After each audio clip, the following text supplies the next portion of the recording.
আসসালামাইকুম বন্ধুরা, আশা করি সকলেই ভালো আছেন। প্রিয় বন্ধুরা, এই মুহূর্তে আমাদের কাছে একটি স্যামসাং ফোন আসছে, আর এই ফোনটিতে সমস্যা হলো 1% শর্ট। আসলে আজকে বিস্তারিত আলোচনা করব 1% শর্ট কিভাবে ঠিক করতে হয়। এক্ষেত্রে কিন্তু আমাদের বেশ কিছু নলেজ দরকার। একটি হলো আমাদের মাল্টিমিটারের ভালোভাবে নলেজ দরকার, এরপর কম্পোনেন্ট সম্বন্ধে ভালোভাবে ধারণা দরকার। তাহলে 1%, 2%, 3% এই ধরনের শর্টগুলো কিন্তু আপনারা অনায়াসে বের করতে পারবেন, যেটি খুবই ভালোভাবে কিন্তু আমি আপনাদেরকে আজকে বুঝিয়ে দেবো। যাই হোক না কেন, ভিডিওর সঙ্গে থাকবেন, আশা করি অনেক কিছুই শিখতে পারবেন আজকের ভিডিওটি দেখে। শর্টগুলো কিভাবে রিমুভ করতে হয়। প্রিয় বন্ধুরা, এখানে যদি বেশি শর্ট হতো, যেমন 15%, 20%, সেক্ষেত্রে আমরা রজন থেরাপি দিয়ে কিন্তু শর্টটা বের করতে পারতাম। এরপর দেখা যায় যদি ফুল শর্ট হতো, তাহলেও আমরা রজন থেরাপি দিয়ে শর্টটা বের করতে পারতাম। কিন্তু এখানে যে শর্টটা আমরা দেখতেছি, এটা হলো 1% শর্ট। 1% শট এমন একটি মারাত্মক শট, এই শটগুলো হলে অনেকেই ঠিক করতে পারেন না, আর আসলে জানেন না যে আসলে 1% শট কোথা থেকে আসে, কিভাবে ঠিক করবেন। এই ধরনের শটগুলো কিন্তু আমরা আপনাদেরকে ঠিক করে দিতে পারি। যে বিষয়টা আজকে বুঝতেছি সেটা হলো 1% শট।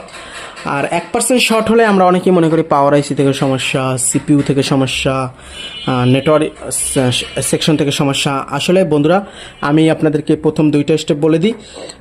একটি হলো বিপিএস লাইন থেকে যদি শর্ট হয় তাহলে 1% শর্ট হতে পারে। এরপরে যদি পাওয়ার সেকশন যদি শর্ট হয় তাহলেও 1% শর্ট হতে পারে।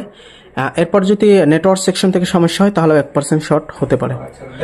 তো এই ধরনের শর্টগুলা আমরা মাল্টিমিটার দিয়ে বের করতে হবে, অন্য কোনো উপায় নেই। অন্য কোনো উপায় আছে কি?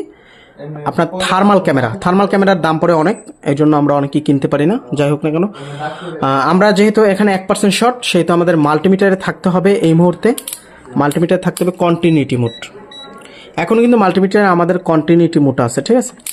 আর মাল্টিমিটারে কন্টিনিউটি মোড রাখার পর আমরা ভালোভাবে, ঠিক আছে, ভালোভাবে বোট হাতে নিয়ে আমরা এখান থেকে পাওয়ার সাপ্লাই কানেকশনটা খুলে নিলাম।